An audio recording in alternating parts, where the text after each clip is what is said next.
Assalamualaikum warahmatullahi wabarakatuh.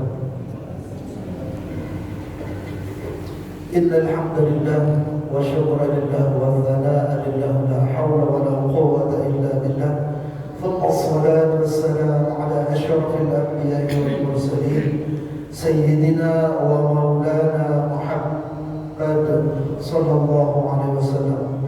Alhamdulillah, puji syukur kehadirat Allah Subhanahu wa taala yang mana pada petang hari ini atau pada malam hari ini ba'da salat maghrib kita dipertemukan oleh Allah Subhanahu wa taala untuk melanjutkan daripada salah satu rutinitas kegiatan kita yang mana pada hari ini hari Senin malam Selasa, yaitu pengajian fikih bermadhab Imam Asy-Syafi'i.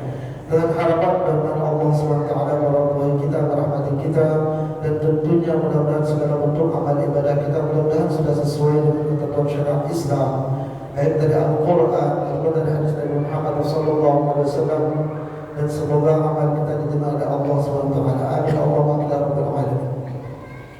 Allahumma shalli ala sayyidina Muhammad wa ala ali sayyidina Muhammad. Salat wa salam kepada Junjungan Nabi besar Muhammad sallallahu alaihi wasallam. Tentulah kita tidak henti-hentinya selalu berharap mudah-mudahan hati kita tetap terpenuhi rasa cinta yang mendalam kepada baginda Rasulullah SAW. Semoga atas dasar cinta ini Allah mengizinkan kita mendapatkan syafaatul kubra dari baginda Rasulullah SAW. Dan yang paling penting adalah mudah-mudahan atas dasar cinta ini Allah memberikan kasih sayang kepada diri kita baik di dunia ataupun di akhirat nanti, dan tentunya dengan kasih Allah pada diri kita semoga kita diizinkan bertetangga dengan baginda Rasulullah SAW dalam syurga firdaus Allah bighairi hisab. Amin Allahumma amin ya rabbal alamin.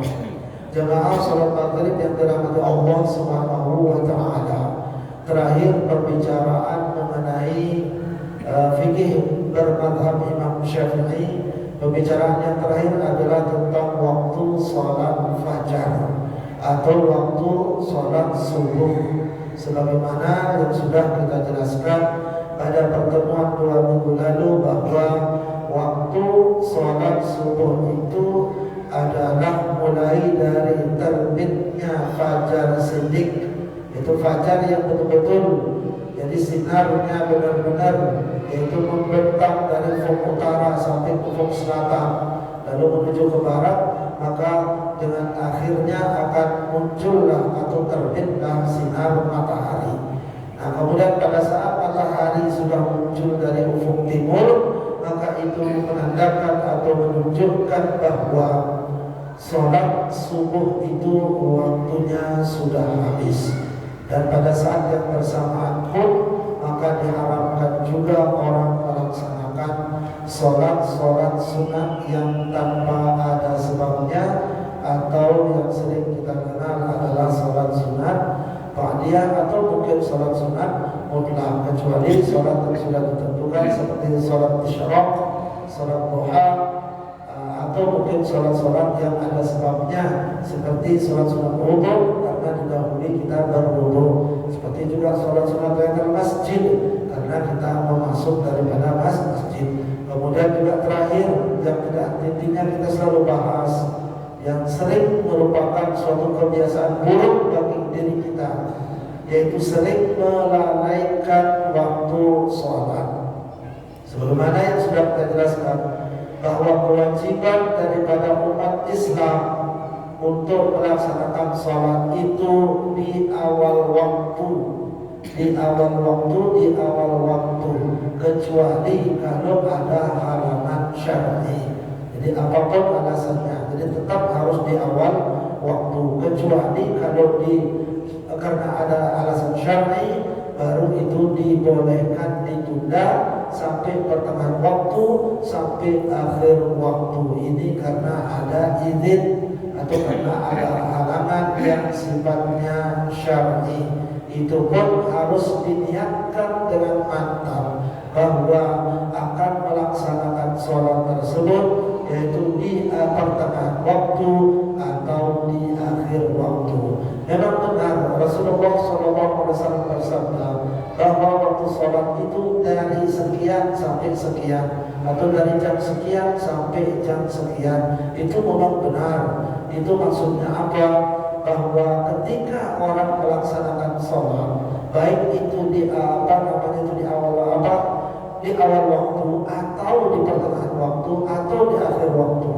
Di akhir waktu dia melaksanakan sholat, baik sengaja ditunda sholatnya ataupun tidak sengaja, itu maknanya waktu, semua waktu itu tersebut itu hukumnya sah hukum sholatnya, asalkan dia melaksanakan waktu sholat, pelaksanaan sholatnya itu di batasan dua waktu tersebut. Al-waktu baina hadaini, waktu sholat itu antara ini dan ini. Nah itu walaupun ya yang penting dia melaksanakan waktu di antara waktu yang tersebut tadi yang disabdakan oleh baginda Rasulullah SAW. Namun itu sholatnya itu tetap sah. Berdosa bagi yang sengaja, dan juga nggak bagus bagi yang memantapkan niatnya itu, ini kelupaan umpamanya itu, atau ada unsur kesengajaan, itu kurang bagus. Kalau umpamanya sengaja dan tidak ada niat untuk melaksanakan, maka otomatis dia itu hukumnya haram. Tapi sholat yang dilakukan itu adalah tetap sah. Baik, berikutnya ahkamun 'ammatun tata'allaqu bi awqatis shalatil maktubati. Hukum secara umum yang berkaitan dengan waktu-waktu melaksanakan atau waktu-waktu pelaksanaan sholat 5 waktu, sholat yang wajib. Contohnya, pada saat ketika kita berhalangan uzur syar'i, tiba-tiba kita melaksanakan sholat di akhir waktu. Nah, ketika kita melaksanakan sholat di akhir waktu, waktu sholat yang akan kita lakukan ini waktunya sudah mau habis. Belum dapat 1 rakaat, tiba-tiba waktu sholatnya habis. Contoh, umpamanya zuhur di akhir waktu dekat asar, baru kita takbiratul ihram melaksanakan sholat zuhur, tiba-tiba waktu sholat zuhurnya habis. Jadi belum dapat 1 rakaat. Nah ini apakah sholat zuhur yang kita dapat di akhir waktu yang belum kita dapat 1 rakaat ini, apakah hukumnya qadha ataukah hukumnya adaan? Nah ini. Dan itu apakah harus diulang, apakah tidak? Nah, itu salah satu contohnya. Baik. Bismillahirrahmanirrahim. Qala al-musannif rahimahullah ta'ala wa nafa'ana bi ulumihi fid dharain amin. Idza awqa'a al-insanu ba'da salatihi al-maktubah ka-dhuhri mathalan. Apabila ada orang melaksanakan salatnya. Nah ini. Beberapa salatnya atau salah satu salatnya ka-dhuhri masalan seperti salat zuhur umpamanya. Fil waqti al-muhaddad laha syar'an wa ba'daha al-akhar fi kharij al-waqti. Kemudian pelaksanaan salat zuhurnya itu sebagiannya di waktu salat zuhur itu yang sudah ditentukan ya kayak tadi itu di akhir waktu salat zuhur itu kan waktunya salat zuhur, lalu dia melaksanakan salat. Nah, belum dapat 1 rakaat atau sudah dapat 1 rakaat atau 2 rakaat pas pertengahan sholat habis waktu sholat zuhur. Nah ini sholatnya apakah harus diulang, yaitu diqadha atau gimana? Nah itulah permasalahannya. Fil waqtil muhaddad laha syar'an, dalam satu posisi dia pertengahan sebagian sholat zuhur itu dilakukan di waktu sholat zuhur. Wa ba'daha al-akhar fi kharijil waqti, dan sebagian lagi dia lakukan sudah habis waktu zuhur, 1 rakaat waktu zuhur, 3 rakaat di luar waktu zuhur, atau 2 rakaat di waktu akhir sholat zuhur dan 2 rakaat lagi sebagai penutup di waktu asar jadinya, atau di luar waktu zuhur. Nah kesemuanya ini sholatnya sah apa tidak? Itu apakah harus diulang apa tidak? Atau di akhir waktu sholat zuhur, jabatan sholat zuhur, pas takbiratul ihram sudah Fatihah, lalu kemudian dia rukuk. Nah pas rukuk umpamanya itu yang belum 1 rakaat, tiba-tiba habis waktu zuhur, langsung Allahu Akbar, langsung asar. Nah sholat-sholat seperti yang dilakukan itu Itu bagaimanakah hukumnya? Apakah harus bermotor diulang lagi atau biarkan saja itu sudah termasuk hukumnya? Itu kita melaksanakan sholat secara sempurna seperti pertengahan waktu atau akhir waktu awal atau seperti di awal waktu. Baik. Baik, kana al-mafhum fi dakhil al-waqt aqall min rak'atin fa hiya qada'u 'ala al-mashhur fil madhhab. Nah, ini jawabannya. Maka jika ada sholat apapun itu yang dilakukan al-maf'ul yang dilakukan fi dakhil al-waqt di waktunya sendiri seperti sholat yang dilakukan di waktunya sendiri dan itu di akhir waktu umpamanya, ingat ini pembahasan akhir waktu, bukan pertengahan, bukan awal, akhir waktu. Jika sholat yang dilakukan di akhir waktu, dia yang punya waktu, tapi di akhir akan min rak'atin, kurang dari satu rakaat. Nah, kurang dari satu rakaat, fahiya qada'un 'ala al-mashhur fil madhhab. Maka otomatis itu sholat yang dilakukan di akhir waktu dan kurang dia mendapatkan satu rakaat, maka semuanya itu gugur. Itu menjadi sholatnya itu diqadha. Nah, itu ketika dia selesai melaksanakan sholat itu yang akhir waktu karena kurang dapat satu rakaat, otomatis harus ulang lagi sholatnya diqadha. Kalau ulang itu sholatnya itu harus diqadha, diulang, maka otomatis sholat yang dilakukan, sholat yang dilakukan yang pertama tadi yang belum dapat satu rakaat otomatis sia-sia. Sama hukumnya kayak orang tidak melakukan sholat. Karena itulah terjadi perbedaan para ulama. Bagaimana terus jadinya seandainya kalau ada orang melaksanakan sholat subuh di akhir waktu belum dapat satu rakaat, nah tiba-tiba langsung habis waktu zuhur itu belum dapat satu rakaat. Nah, kalau umpamanya sholat yang dilakukan belum dapat satu rakaat karena waktunya sudah habis, tiba-tiba langsung azan asar, belum dapat satu rakaat, belum sempurna, terus gimana sholatnya sekarang? Apakah tetap dilaksanakan atau apakah dibatalkan saja? Kenapa? Ya kan sia-sia, tidak ada gunanya. Karena ujung-ujungnya tetap kita akan ulang lagi dari awal melaksanakan sholat zuhur di waktu asar. Dengan apa niatnya? Usolli fardhu dhuhri arba'a raka'atin qabla qiblatin qada'an lillahi ta'ala. Qada jadinya ulang. Nah itu, tapi ada juga yang berpendapat tidak boleh dibatalkan. Jadi tetap harus dilaksanakan. Kenapa? Untuk menghormati daripada sholat tersebut. Kenapa? Ketika orang sudah takbiratul ihram, Allahu Akbar, ini kalau sudah takbiratul ihram Allahu Akbar, maka tidak boleh mengulang atau membatalkan sholatnya secara sengaja. Karena hukumnya haram. Makanya itulah dinamakan itu takbiratul ihram. Jadi tak boleh sudah ngapain. Ragu tetap harus diselesaikan sholat. Makanya itu kita kadang-kadang kita lihat, ya kita sering begitu. Janganlah orang kita aja sering begitu. Walaupun orang kadang-kadang ada juga yang begitu. Kita sendiri ketika Allahu Akbar sudah selesai, lagi kita ulang, dosa kita itu haram, hukum tidak boleh. Tidak boleh. Makanya itu namanya takbiratul ihram, dihormati dan haram kita melakukan apapun kecuali tetap itu menjalankan itu sholat. Makanya itu kita tidak bisa main-main begitu Allah. Apalagi kalau sudah syaitan ikut campur, bikin hati kita was-was. Allahu Akbar, Allah sampai capek. Nah sementara caranya juga takbiratul ihram, berapa kali dia harus takbiratul ihram, itu pun juga keliru. Nah itulah pentingnya kita belajar. Nah itu lain sudah dapat dosa, lain sholatnya tidak sah. Gara-gara apa? Gara-gara waktu mulai takbiratul ihram itu dia tidak tepat. Apakah harus sistem ganjil? Apakah harus sistem genap? Nah ini penting. Baik, kembali ke awal.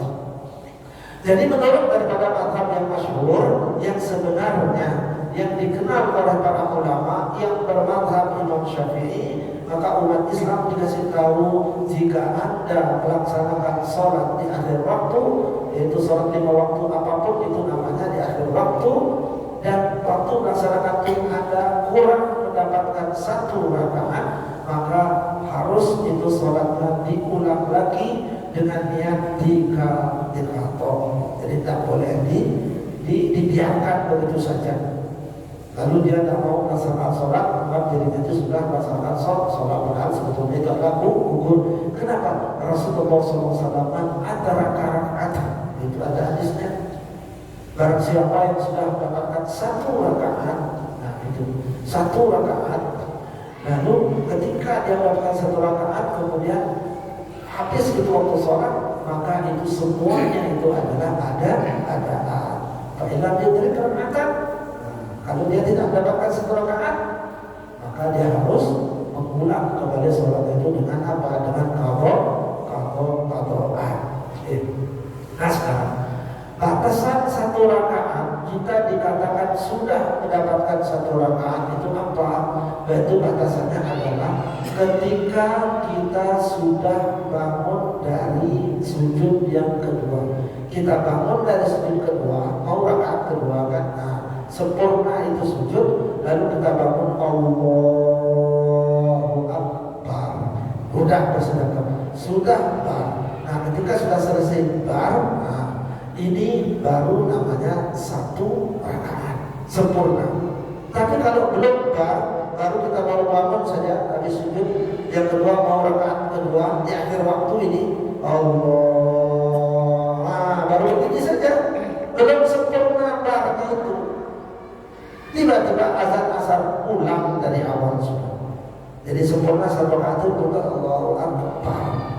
Nah, baru Bismillahirrahmanirrahim baru rakaat kedua. Nah, itu baru namanya sempurna. Kalau belum sampai bar, belum dikatakan dia satu rakaat, maka wajib hukumnya dia itu mengulang kembali sholatnya dengan niat mengqadha. Dengan niat mengqadha.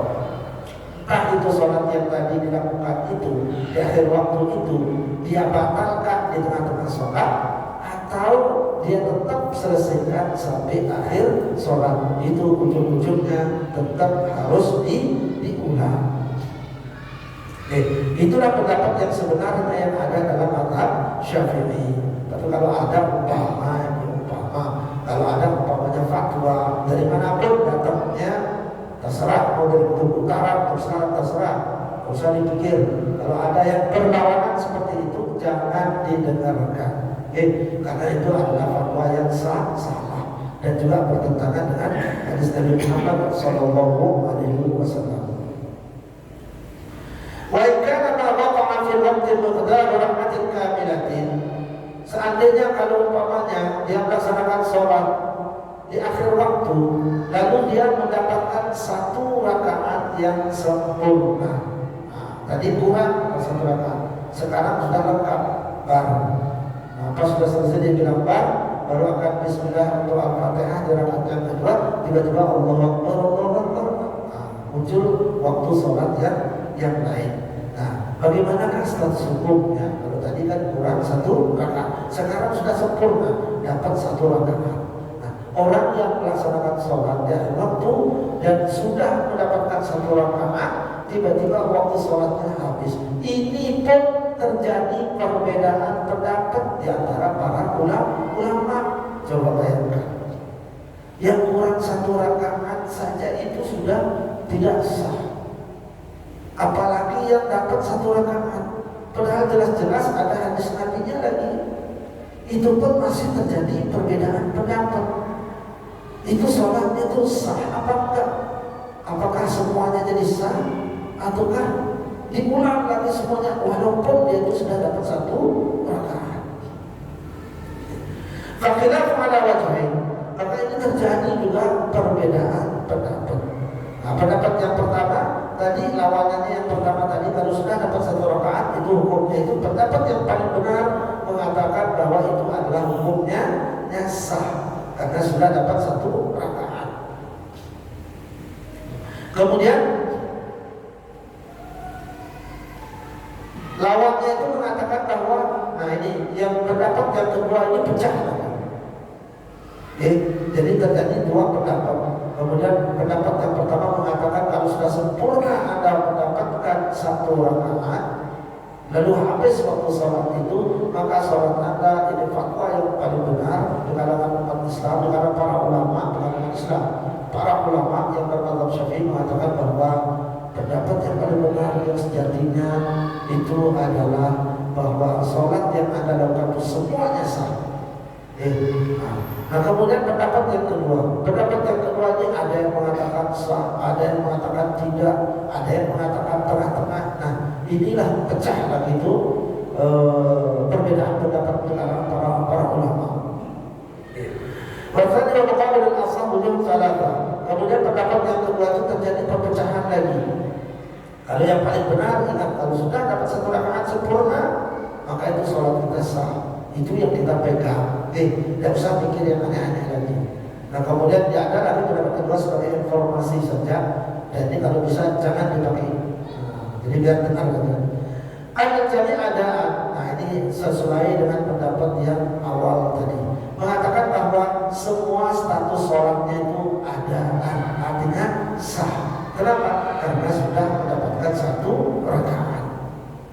Ya, karena waqa'a di waktu bahwa ihram pada rakaatnya ada bil ittifaq. Karena apa yang dia dapat di waktu itu, waktu takbiratul ihram, dan juga sudah dia mendapatkan itu apa? Satu rakaat. Itu semuanya adaan. Nah kemudian falhamah bihi maba'dahu. Kemudian sisanya yang 3 rakaat itu maka otomatis harus mengikut kepada yang 1 rakaat tadi yang sempurna itu. Sehingga ketika dia sudah mengikut yang 3 rakaat di akhir itu, mengikut ke yang pertama 1 rakaat itu yang di waktunya sendiri itu, maka otomatis yang di luar waktu yang 3 rakaat itu pada sholat zuhur, maka ini ikutlah dia ke depan. Maka dia katanya itu adalah ikutlah menjadi apa? Menjadi adaan, sehingga tidak perlu diulang lagi. Itu pendapat yang pertama dari pendapat yang kedua. Dan pendapat pertama itu paling benar, yang mengatakan sholat kita adalah sah, karena hadis Nabi juga sudah jelas. Kemudian pendapat yang kedua, ada yang mengatakan sah, ada yang mengatakan tengah-tengah, ada yang mengatakan ulang lagi semuanya. Kemudian pendapat yang kedua mengatakan apa? Adal jami'a qada'atin 'ala ba'dal waqti. Semuanya itu hukumnya qada. Kenapa? Loh, kan waktu akhir sholat tadi itu Anda cuma dapatnya 1 rakaat kan? Ya 1 rakaat. Nah terus yang 3 itu gimana? Kan 2 rakaat kan? Iya, maka otomatis yang 3 rakaat ini dia kan lebih banyak lagi. Maka yang 1 rakaat itu kalah dia. Maka otomatis yang 3 rakaat itu gugur. Maka dia harus diulang juga. Maka semua sholat itu harus diulang. Ini pendapatnya pakai logika dia. Makanya lemah jadinya. Berlawanan dengan hadis. Nah karena itulah makanya kita harus ulang walaupun kita sudah dapat 1 rakaat. Nah ini. Jadi yang belakang itu yang paling pukul, maka itu harus diulang yang pertama, apalagi cuma sedikit 1 rakaat. Tidak lima waktu waktu karena mengikut daripada setelah keluarnya waktu. Lihat al-ibrata bil khitam ila bil bidayah. Karena yang dipandang sholat itu akhirnya. Yang dipandang orang itu sudah melaksanakan sholat itu ketika khitam, akhirnya. Ketika dia sudah assalamualaikum, itu yang dipandang. Barulah orang itu dikatakan sudah melaksanakan sholat. Kalau belum dia salam, belum akhir, maka belum dikatakan dia melaksanakan sholat. Nah sementara di akhir waktu ini loss, cuma di awal dia dapat 1 rakaat, lalu kemudian di akhirnya kebanyakan itu terakhirnya itu berarti di luar waktu sholat, maka otomatis yang dilihat di akhirnya. Maka sesungguhnya kalau ada orang seperti itu, maka sholat itu harus diulang semuanya. Itu alasannya. Kemudian yang ketiga dari pendapat yang bagian yang kedua, pendapat yang ketiga itu mengatakan anna fa'ala min as-salati fil waqti mutabaradaan wa fa'ala minha kharij al-waqti yakunu qada'an wa dhalika ruju'an ila al-asl fil halatayn. Suatu perbuatan, suatu sholat yang dia lakukan, kalau dia lakukan 1 rakaat atau 2 rakaat, nah ini dia tengah-tengah, jadi pendapat yang ketiga ini. Kalau Anda melaksanakan sholat di akhir waktu itu Anda mendapatkan setengah rakaat, 1 rakaat, 2 rakaat, 3 rakaat, yang penting tidak sampai salam, belum salam, belum habis waktu sholatnya, maka sholat yang Anda lakukan ini hukumnya adalah sah, adaan. Nah sisanya qadaan. Kalau umpamanya at-tahiyatul mubarakatus shalawatut thayyibatu lillah, tasyahud akhir. Pas tasyahud akhir belum salam, habis waktu sholat zuhur. Berarti sisa tahiyat itu asyhadu an la ilaha illallah di akhir waktu sholat. Maka tahiyat ini saja yang mulai asyhadu an la ilaha illallah wa asyhadu anna rasulullah ini yang harus diqadha. Nah itulah yang tak masuk logika ini. Gimana caranya mengqadha? Namanya qadha, dia bilang sholat yang Anda lakukan di akhir waktu yang masih ada waktunya 1 rakaat, setengah rakaat, 2 rakaat, 3 rakaat, nah, tapi belum salam, maka itu sholat itu ada, dan tidak usah diulang. Nah, berarti sholat yang dilakukannya di luar waktu, nah, dapat rakaat, setengah rakaat atau kurang, atau hanya bacaan saja, belum salam. Nah, yang belum salam ini yang harus diulang. Nah, inilah kan nyambungnya di situ. Makanya pendapat yang disebut tadi itu boleh kita katakan fatwa yang salah. Walaupun dari beberapa ulama. Nah, karena ulama itu juga manusia. Makanya itulah kan sendiri ketika di Al-Azhar itu diajarkan untuk mengkritik kitab-kitab para ulama. Dalam pelajaran apa? Fikih muqaranah. Nah itu bukan berarti kurang ajar, tidak. Kalau kita di Indonesia, mondok di Indonesia, kuliah di Indonesia kan tidak diajarkan. Makanya ketika lihat kita, padahal sudah jelas-jelas keliru, tak boleh katanya, kurang ajar sama ulama katanya begitu. Nah yang melakukan kata begitu itu yang salah, tak boleh. Memang ulama itu nabi pun kadang-kadang ada kelirunya juga. Manusia itu tidak ada yang sempurna. Karena itulah manusia itu jangan mengatakan diri paling benar. Itu tidak boleh. Yang maha sempurna itu hanyalah Allah Subhanahu wa Ta'ala. Kita beramal itu sesuai dengan dalil, sudah tepat dalilnya, menurut keyakinan kita, dia sudah jalankan. Tapi belum tentu juga orang lain itu salah. Karena yang bisa menenangkan Anda, silakan Anda jalankan. Yang penting Anda sudah punya dalil atau punya pijakan, silakan. Tapi jangan menyalahkan orang lain. Siapa tahu hakikatnya justru malah orang lain itu yang benar, tapi hakikatnya justru kita yang benar, jadi kita benar, ternyata salah. Nah itulah yang ada di sini sebelumnya. Jadi intinya bahwa ketika kita melaksanakan sholat dengan alasan apapun di akhir waktu, lalu kita dapat 1 rakaat, sempurna 1 rakaat, maka sholat kita sudah sah dan tidak perlu diulang lagi. Nah itu yang pertama. Yang kedua, jika kita melaksanakan sholat di akhir waktu dan belum mendapatkan 1 rakaat, maka otomatis sholatnya harus diulang semuanya. Entah waktu dia melaksanakan sholat di akhir waktu itu entah dibatalkan sholatnya atau tidak dibatalkan, ujung-ujungnya tetap harus diulang apabila dia kehabisan waktu sholat, dan pada saat kehabisan waktu sholat dia belum sempurna mendapatkan 1 rakaat. Nah fatwa yang lain disisihkan saja atau dibuang saja, tidak boleh dibagi. Nah itu. Kemudian berikutnya, sudah waktu Isya.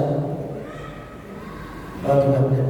Baik, karena sudah dalam waktu Isya, ini pembahasannya lebih panjang lagi tentang bagaimana umpamanya. Nah, ini sebelumnya mukadimah sedikit. Berikutnya pembahasannya tentang bagaimana seandainya kita tidak tahu, tidak bawa jam, kemudian waktu sholat umpamanya kita tidak tahu sudah masuk waktu sholat apakah tidak. Nah, ini waktu jam tidak ada, semua tidak ada. Tanda-tanda ketika waktu zuhur, mau kita tahu pakai waktu zuhur, matahari juga ketutup, jadi tidak bisa diukur dengan kayu. Nah, tidak ada apa-apa pokoknya. Nah, bagaimanakah cara kita pada saat dalam situasi seperti itu, kita tidak tahu waktu sholat itu jam berapa, cara menentukan pakai tanda-tanda sinar matahari, apalagi malam juga kita tidak tahu. Nah, itu bagaimana kita harus bersikap. Bolehkah kita berijtihad di situasi seperti itu? Itu insya Allah akan kita bahas di pertemuan berikutnya. Dan rasa itu aja dulu urusan umum. Mudah-mudahan Allah SWT meridhai kita, merahmati kita. Semoga apa yang kita lakukan pada hari ini, semoga Allah menerima segala bentuk amal ibadah kita. Amin. Allahumma shalli ala sayyidina Muhammad wa ala ali sayyidina Muhammad rabbil alamin. Alhamdulillahi rabbil alamin. حمدا شاكرا حمدا ناعما حمدا يوافي نعمه ويكافئ مزيدا. يا ربنا لك الحمد كما ينبغي لجلال وجهك وعظيم سلطانك يا كريم. وصلى الله تعالى على سيدنا اصحاب سيدنا رسول الله تعالى اجمعين. اللهم اغفر لنا ذنوبنا ووالدينا وارحمهم كما ربونا صغارا وشيخنا واساتذتنا ولجميع المسلمين والمسلمات والمؤمنين والمؤمنات الاحياء منهم والاموات وتابع بيننا وبينهم بالخير. رب اغفر وارحم وانت خير الراحمين ولا حول ولا قوه الا بالله العلي العظيم. اللهم علمنا ما ينفعنا بما علمتنا. اللهم انا نعوذ بك من علم لا ينفع قلبا لا يخشع ولا ينفع دعاء يسمع. اللهم انا نسالك علما نافعا ورزقا خيرا كثيرا وعملا متقبلا. ربنا اتنا في الدنيا حسنه وفي الاخره حسنه وقنا عذاب النار وقنا عذاب النار وقنا عذاب النار. وصلى الله على خير خلق سيدنا محمد وعلى اله وصحبه وسلم. سبحان ربك رب العزه عما يصفون وسلام على المرسلين والحمد لله رب العالمين.